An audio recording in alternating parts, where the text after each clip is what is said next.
रोडगा वाहिन तुला. सासरा माझा गावी गेला तिकडे खपवी त्याला भवानी आई रोडगा वाहिन तुला. सासू माझी जाच करीते सासू माझी जाच करीते लवकर निर्दळी तिला भवानी आई रोडगा वाहिन तुला. जाऊ माझी फडफड बोलते जाऊ माझी फडफड बोलते बोडकी कर ग तिला भवानी आई रोडगा वाहिन तुला. नंदेचं कार्ट किरकिर करीत खरूज हो दे त्याला भवानी आई रोडगा वाहिन तुला. दादूला मारून आहुती देईन मोकळी करगे मला भवानी आई रोडगा वाहिन तुला. सत्वर पावगे मला भवानी आई रोडगा वाहिन तुला. एका जनार्दनी सगळेच मरू दे मंडपातले सोडून तुम्ही टेन्शन घेऊ नका. एका जनार्दनी सगळेच मरू दे एकटी राहू दे मला भवानी आई रोडगा वाहिन तुला. सत्वर पावगे मला भवानी आई रोडगा वाहिन तुला. विठाला विठाला अनादि अंबिका भगवती अनादि अंबिका भगवती परडी घेऊन हाती बोध परडी घेऊन हाती ज्ञानाचा पाजळती बोध ज्ञानाचा पाजळती ज्ञानाचा पाजळती बोध दो भक्त नाचते गोंधळा जगदंबे गोंधळा जगदंबे गोंधळा जगदंबे गोंधळा जगदंबे गोंधळा जगदंबे गोंधळा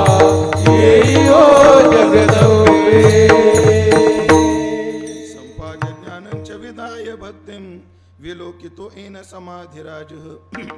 वैराग्यवंतं सुविचारयुक्तं नमामि जोगं शिरसा गुरुंतं. जयांचे केलिया स्मरण होय सकळ विद्यांचे अधिकरण. तेच वंदो श्री चरण श्री गुरूंचे ते नमस्कारोनी आता. सत्वर पावगे मला भवानी आई रोडगा वाहिन तुला. सत्वर पावगे मला भवानी आई रोडगा वाहिन तुला. सेवेकरता निवडलेला अभंग संत श्रेष्ठ पैठणनिवासी शांती ब्रह्मश्री एकनाथ महाराज यांचा अत्यंत गोड भारुड या प्रकरणातील रोडगा या सदरातील अत्यंत प्रतिष्ठाप्राप्त सुंदर असा हा अभंग असून या अभंगातून शांती ब्रह्मश्री एकनाथ महाराज देवीला विकार मुक्तते करता एका रूपकातून नवस करतायत. विठाला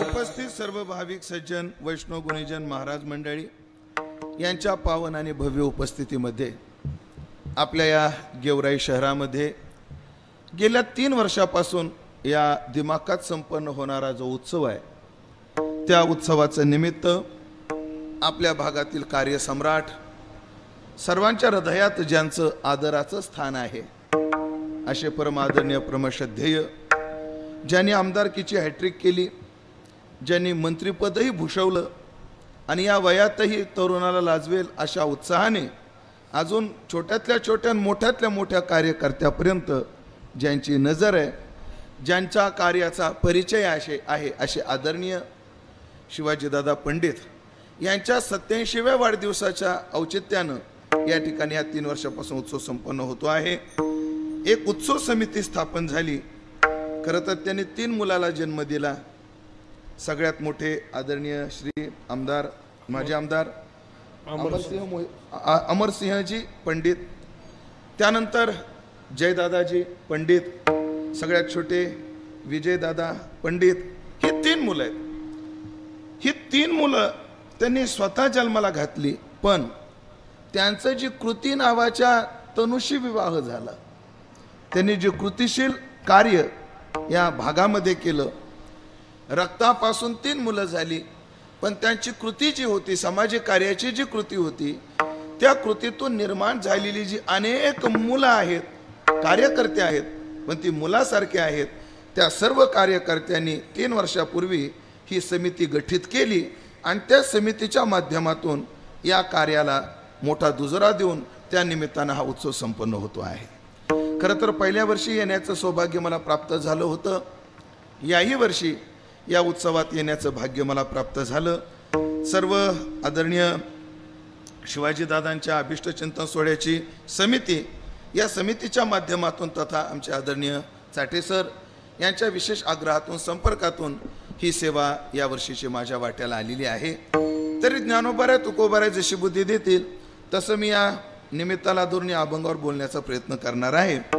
खरं तर या वर्षीचा हा उत्सव जरा अजून एका वेगळ्या पर्वावर चालू होतोय, आणि तो पर्व म्हणजे आपल्या भारतीय संस्कृतीमध्ये नवरात्र ज्या 5 प्रसिद्ध आहेत, वर्षातून 5 नवरात्र आहेत, त्यातील शारदीय नवरात्र म्हणून आश्विन शुद्ध प्रतिपदा ते दशमी या कालावधीमध्ये जे संपन्न केलं जातं ते नवरात्र सध्या चालू आहे. कालच घटस्थापना झालेली आहे. त्या नवरात्राचा आज दुसरा दिवस आहे, म्हणून नवरात्राचाही योग या वर्षीच्या या उत्सवाला प्राप्त झालेला आहे. मग दोन्हीचा मध्य गाठावा या उद्देशातून या अभंगाची निवड आहे. ही चिंतन सेवा पूर्णत्वाकडे जात असताना तुमच्या सर्वे सारखे देवरूप श्रोते आहेत, आम्हाला परमार्थामध्ये मार्गदर्शक असणारे ज्येष्ठ मंडळी, त्यामध्ये आदरणीय काकाश्री यांची सन्माननीय उपस्थिती या चिंतनात आहे. त्याचप्रमाणे टेकाळे महाराज आहेत, अजून काही महाराज मंडळी आहेत, वैष्णव गुणीजन महाराज मंडळी आहेत. इथे महाराज मंडळीची एवढी मोठी संख्या आहे, सगळ्यांचा नाम उल्लेख जरी करत गेलो तो अर्धा तास त्याच्यात जाईल. एक अडचण, एक तर अर्धा तास जाईल. आणि दुसरी अडचण माझी अशी आहे की माझ्या वडिलाला जर तुम्ही आत्ता जाऊन विचारलं की तुमच्या नातवाचं नाव काय, तर माझ्या वडिलाला सांगता येत नाही. माझे वडील म्हणतात घरात विचारून सांगतो, कारण माझ्या वडिलांकडे असा दोष आहे, त्यांना व्यक्तीचं आणि गावाचं नाव ध्यानात राहत नाही. आमच्या वडिलांकडे काय आहे, तो दोष आहे, व्यक्तीचं आणि गावाचं नाव ध्यानात राहत नाही. मग बापाचा वारसा कोणीतरी चालवाव का नाही? माझंही तसंच आहे. एखादी व्यक्ती मला अनेक वेळा भेटते, काही वेळेला तो व्यक्ती म्हणते हा महाराज माझ्या घरी 3दा हात उडून गेला, आपलं जेवून गेला, तरी याला मी ध्यानात नाही. पण माझ्या बुद्धीमध्ये तो दोष आहे, सांभाळून घ्या. मला नावच आणि गाव ध्यानात राहत नाही, हा माझा दोष आहे. पण तुम्ही सगळे ज्येष्ठ मंडळी सांभाळून घ्याल अशी माझी अपेक्षा आहे. आणि माझं नाव ध्यानात राहत नाही म्हणून मी काय केलं माहिती आहे का, सुखद महाराज लग्नच केलं नाही. मला कोणाची नावं ध्यानात राहत नाहीत म्हणून मी काय केलं नाही, लग्नच केलं नाही. का, जर कोणी म्हणलं नाव घ्या तर कोणाचं घ्या, ध्यानातच राहत नाही, मोठी अडचण आहे. मग तुम्ही सर्व मंडळी मला सांभाळून घ्याल या अपेक्षेने तुकोबारायच्या अर्ध्या चरणात सकळा चरणी जीव माझा ही भावना व्यक्त करतो आणि सेवेला प्रवृत्त होतो. आदरणीय दादांचा हा 87वा वाढदिवस आहे. आपल्याला त्यांना जशी आयुष्याची मागणी करायची देवाकडे, समजा आजच्या दृष्टीने जगदंबेकडे, जसं त्यांना आयुष्य मागायचं आहे तसं त्यांना आरोग्यही मागायचं आहे. मला शरीराचं आरोग्य वेगळं आहे आणि मनाचं आरोग्य वेगळं आहे. शरीराचं आरोग्य कशानं बिघडतं, आता आदरणीय काका इथे, त्यांच्या पुढे मी काय पाझळावं, पण तरी प्रयत्न करतो. कफ वात पित्त यांचा विषमता झाली. खरं तर आयुर्वेदामध्ये 7 उन्माद सांगितले, कफोन्माद, पित्तोन्माद, वातोन्माद, देवोन्माद, पितरोन्माद, भूतोन्माद आणि सन्निपातोन्माद असे 7 प्रकारचे उन्माद सांगितले की जे माणसाच्या शरीरातली प्रकृती काय करतात, शारीरिक स्वास्थ्य बिघडून टाकतात. असे उन्माद सांगितलेले आहेत. पण सध्याच्या काळात 3 उन्मादाचा विचार विस्ताराने केला जातो, कफ वात आणि पित्त. हे जे 3 उन्माद आहेत ते 3 उन्माद शरीराचं आरोग्य बिघडवतात. तसं आपल्या मनाचंही आरोग्य बिघडणारे 3 उन्माद आहेत. आणि ते 3 कोण आहेत, काम क्रोध तथा लोभाः तस्मात् एतत्त्रयं त्यजेत, शास्त्र म्हणतं. आता तुकोबारायचं प्रमाण सांगतो, तुकोबारायचं प्रमाण सांगतो. जेव्हा कफ वात पित्त हे विषम होतं तेव्हा शरीरामध्ये विकृत्या निर्माण होतात. तद्वत अंतःकरणामध्ये जेव्हा काम क्रोध आणि लोभ हे विकार उन्मत्त होतात तेव्हा काय होतं, तुकोबाराय म्हणतात खवळलिया कामक्रोधी आणि अंगी भरती आधी व्याधी. ज्याच्या अंतःकरणात काम वाढतो त्याला कफाचा त्रास जास्त होतो, ज्याला क्रोध जास्त येतो त्याला पित्ताचा त्रास जास्त होतो, आणि ज्याला लोभ आहे त्याला वाताचा त्रास जास्त होतो. म्हणून कामाच्या पोटी कफ आहे, क्रोधाच्या पोटी पित्त आहे. तुम्हाला व्यवहारात शब्द सांगतो. एखादा माणूस म्हणतो ए माझं पित्त खवळू नको बरं तू, म्हणतो का नाही माणूस? का म्हणतो? कारण पित्त खवळल्यावरच क्रोध निर्माण होतो. म्हणजे क्रोधाचा पित्ताचा बाप कोण आहे? क्रोध आहे. कामाने कफ वाढतो, क्रोधाने पित्त वाढतं, लोभाने वात वाढतो. पण जसं हे 3 उन्माद विषम झाले की शरीराचं जसं आरोग्य बिघडतं, तसं हे विकार उन्मत्त झाले त्यानं माणसाचं मनाचंही आरोग्य बिघडून जातं. म्हणून मनाचं आरोग्य चांगलं ठेवण्याकरता ह्या 3 विकाराला, म्हणजे उपलक्षणाने 3, ह्या सगळ्या विकारांना काय केलं पाहिजे? दूर ठेवलं पाहिजे. बघा ना, नामदेवरायांनी हरिदासांकरता ज्या मागण्या केल्या, त्या मागण्यातल्या 2 मागण्या 2 मिनिटात सांगतो. अकल्प आयुष्य व्हावे तया कुळा. पहिल्या चरणात काय मागणी? अकल्पापर्यंत त्यांना आयुष्य मिळावं. कोणाला? माझी या सकाळा हरीच्या दासा. या हरिदासांना कल्पापर्यंत आयुष्य मिळालं पाहिजे. म्हणजे दीर्घ आयुष्याची मागणी हरिभक्तांकरता केली. पण 3रं चरण काय आहे? अहंकाराचा वारा न लागू राजसा. माझ्या विष्णुदासा भाविकासी. म्हणजे पहिल्या चरणामध्ये जर आयुष्य मागितलं, तर 3ऱ्या चरणामध्ये हरिभक्तांना आरोग्य मागितलेलं आहे. आणि तुम्हाला एक गोष्ट सांगतो मंडळी, काय? विकारानं बिघडलेलं आयुष्य आणि कफवात पित्तानं बिघडलेलं आयुष्य. कफवात पित्तानं बिघडलेलं आयुष्य डॉक्टरकडे जाऊन काही औषधं घेऊन त्याचे अनुपान जे पथ्यपाणी आहेत ते सांभाळून कदाचित लवकर काय करता येतील? आपल्याला त्या 3 त्रयदोषावर विजय प्राप्त करता येईल. पण हे 3 जे विकार आहेत हे एवढे सामान्य नाहीत. यांच्याबद्दल बोलत असताना गीता म्हणते, काय म्हणते? काम एष क्रोध एष. हे काम आणि क्रोध काय आहेत? काम एष क्रोध एष रजोगुण समद्भवा. हे रजोगुणातून जन्माला आलेले आहेत म्हणे. पुढं काय म्हटलंय? हो, काम काय? काम एष क्रोध एष रजोगुण समद्भवा महाशनु महाआशना.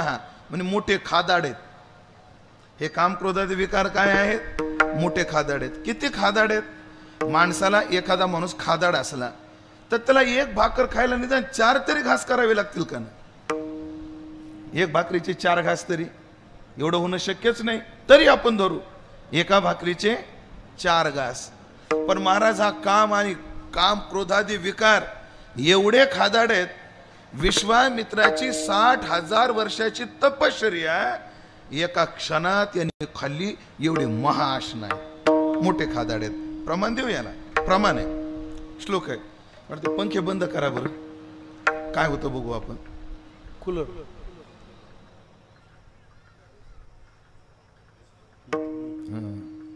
आता जरा सुख लागला, आता गरम येईल तेवढं, त्याचा आहे थोडा त्रास. पण ऐका, विचार काय सांगत होतो मी? विचार हा सांगत होतो, विश्वामित्र पराशर प्रभुतयो. ऐका काय म्हणतात? विश्वामित्र पराशर प्रभुतयो वातांबू पर्णाशना. वात म्हणजे वारा, पर्ण म्हणजे वाळलेली पानं, आंबू म्हणजे पाणी. वात, वारा आणि पाणी पिऊन तप करणारे कोण? विश्वामित्र पराशर प्रभुतयो. पण ते पी स्त्रीमुख पंकजम सुललितम दृष्ट्वैव मोहम गताः. इथं दृष्ट्वैव पाहिल्या बरोबर म्हणजे काम क्रोधादी विकार किती खादाड आहेत. 60,000 वर्षाचं तप एका क्षणात खातात. महाआशन आहेत. असू द्या महाराज, एखादा माणूस खादाड असतो, असू द्या. एखाद्याचा हार मोठा असतो रेग्युलर पेक्षा. आमच्या आळंदीत काही वारकरी आहेत, ऐका बरं, खास करून समितीनं ऐका. आमच्याकडे एक वारकरी आहे, त्यांनी माझ्या समोर 5 पुरणपोळ्या खाल्ल्यानंतर 1 डझन केळी खाल्ली. किती? 5 पुरणपोळ्या खाल्ल्यानंतर दादा किती? 1 डझन केळी. एक तर असा वारकरी पाहिला मी, त्याने माझ्या देखत, मी त्याचा प्रत्यक्षदर्शी आहे. मराठीत सांगायचं ठरलं तर आय विटनेस आहे मी. हो, आय विटनेस आहे मी, की त्याने माझ्या समोर 75 गुलाबजाम खाल्ले. जेव्हा त्यानं 75 गुलाबजाम खाल्ले, मला वाटतं, आता मला असं वाटलं ह्याला जुलाबजाम होईल. पण 75 गुलाबजाम खाऊ नाही, जुलाबजाम झाली नाही. मोकळं मला पचवले त्याने असा खाना. आमचा एक वारकरी तर असा आहे, एका घरी गेला, बाई म्हणली महाराज काय करू जेवायला? आणि बाई पुरणपोळ्या कर. त्या बाईनं पुरणपोळ्या केल्या आणि पुरणपोळ्या केल्यानंतर वाटीभर गुळवणी दिलं पोळ्यासोबत खायला. गुळवण्यासोबत खात नाही म्हटलं. मग दुधाची वाटी ठेवली. दुधासोबत खात नाही म्हटला, मग खाईन तर तुपाशी. बाई मोठी उदार होती, तिनं भल्या मोठ्या वाटेत तूप दिलं आणि 5-6 पोळ्या तुपात चुरून खाल्ल्या. खाणं झाल्यानंतर तुपाचा डबा ठेव ना जाग्यावर. मला त्या तुपाचा डबा उचलला आणि 1/4 किलो ते 1.5 किलो तूप प्याला. एवढं जेवण झाल्यावर काय प्याला? तो तूप प्याला. ते तूप प्याल्यानंतर फ्रीज मधलं 1.5-2 तांब्या पाणी प्याला आणि त्याच्यानंतर कूलर लावून झोपला.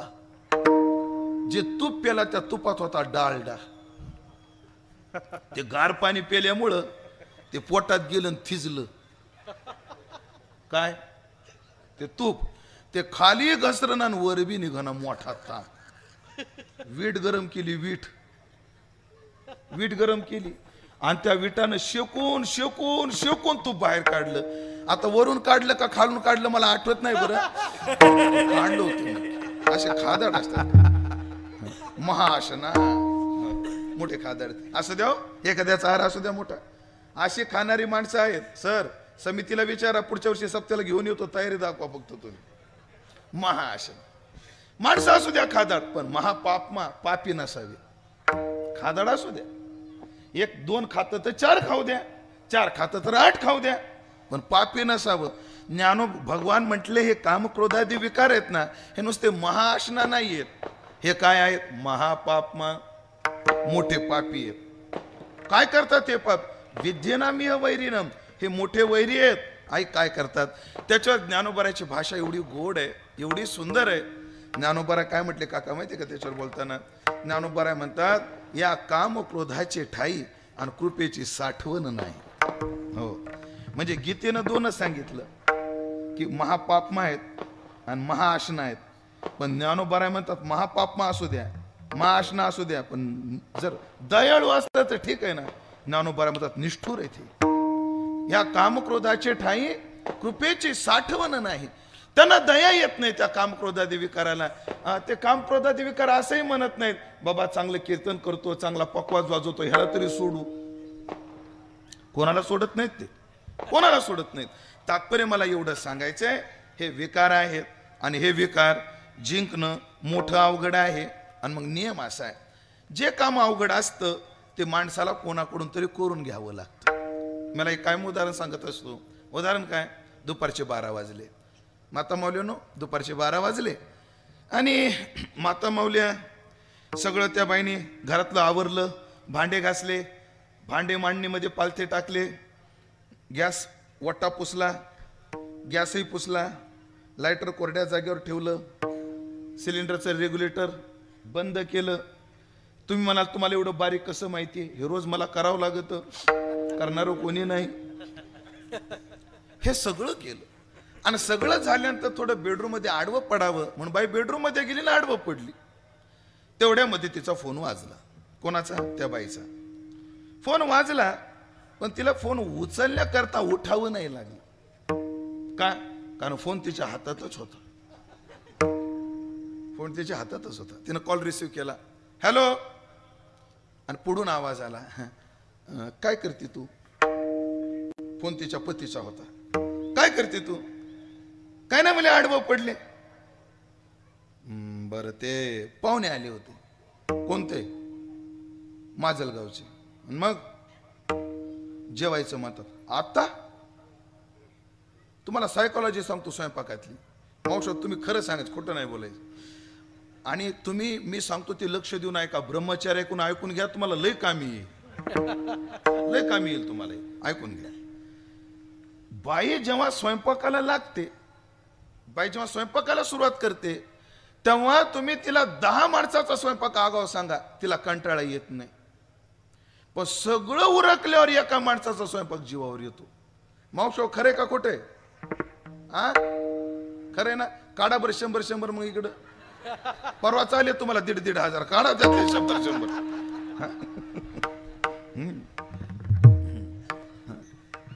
बायला जीवावर येत. पण त्या बाईने विचारलं, का हो किती? आता इकडे पाहते, स्वर असा नसतो. किती जण आहेत? 15-20 जण. बाया बाया बाया, माजलगावात कोणी ठेवलं का नाही का? सगळे इथंच गुलथले. अशी कशावर बोलते ती? फोनवर बोलती. ती बोलत राहते ना, बिचारा पाहुण्यासमोर प्लास्टर करतो. हो हो हो चालेल. हा, हा, हा, हा, हो हो हो हो चालेल. ह्याला तोंड बारून दाबून बुक्याचा मार आहे गाड्याला. पण माऊली तुम्हाला प्रश्न पडेल, तुम्ही ब्रह्मचारी तुम्हाला एवढं बारीक कसं काय माहिती? प्रश्न पडत तुम्हाला साहजिक आहे. आणि मला बारीक माहित असण्याचं कारण आहे काका, हे ऋषीमुनी मला रोज भेटतात. हे बसलेले ऋषीमुनी मला भेटतात, ते सांगतात, त्यांचं ऐकून मी सांगत असतो. बाकी आपल्याला काय माहित असण्याचं कारण नाही. आणि सुनामीला कारणीभूत असणार एक भैरवीचं वाक्य त्याला बोलायचं असतं. तो शेवटी बायकोला म्हणतो 15-20 जण आहेत आणि अर्ध्या तासात स्वयंपाक झाला पाहिजे, पाहुण्यांना गडबड आहे. Phone cut. नुसता कट नाही, फ्लाईट मोडवरच डायरेक्ट. ती बाई फोन लावते, पुन्हा फोनही लागत नाही. पण आता स्वयंपाकाची ऑर्डर आली, करावी लागेल. मग मला सांगा, अर्ध्या तासात एखाद्या बाईला एवढ्या लोकांचा स्वयंपाक करणं सोपं का अवघड? अवघड आहे. बघा बघा, माता माऊलीतून आवाज आला, हे काय आहे? अवघड आहे. मग बाई काय करते? काम अवघड आहे ना. मग बाई शेजारच्या बाईला आवाज देते, गण्याची माय, पिंट्याची माय, अशी आवाज देते. आणि मग गण्याच्या मायच्या सहकार्याने स्वयंपाक करते. मग गण्याची माय आली का नाही, देवा शपथ मला माहित नाही, पण चलो दे त्यांचा स्वयंपाक, आपण कीर्तन करू. दृष्टांताचं तात्पर्य एवढं आहे, अवघड काम असलं की माणसाला कोणाच्या तरी मदतीने करावं लागतं. मग ऐका मंडळी, काम क्रोधादी हे विकार आहेत, यांच्यावर विजय प्राप्त करणं एवढं सोपं नाही. मग याच्या करता आपल्याला मदत घ्यावी लागेल. कोणाची मदत घ्यायची? तर आपल्याकडे एखाद्या गोष्टीला संपवण्याकरता किंवा एखादी गोष्टीतून बाहेर पडण्याकरता एक प्रकार आहे, देवाला नवस केला जातो. देवाला काय केला जातो? नवस करण्याची पद्धत आहे. नवस केला जातो. देवा तुला मी आमका आमका देईल, असा नवस तिला काय केला जातो? बोलला जातो. तसाच हा साधक जेव्हा विकाराला कंटाळतो तेव्हा आई जगदंबेला नवस करतो. हा झाला विचार, लाक्षणिक विचार. पण आता अभंगातला सरळ विचार सांगतो. दुसरा एक विचार आहे. काय विचार आहे? पहिला विचार आहे, विकाराला त्रस्त झालेला साधक स्वतःच्या हाताने या विकारावर विजय प्राप्त करता येत नाही, तेव्हा जगदंबेला विकार मुक्तीचा नवस या अभंगातून करतो. हा झाला लाक्षणिक विचार. पण ऐकलं का मंडळी, जीवनामध्ये सासुरवास जीवाला कोणाचा आहे? तर या विकारांचा सासुरवास आहे. तुकोबाराय म्हणतात, कामे नेले चित्ताने दे अवलोकन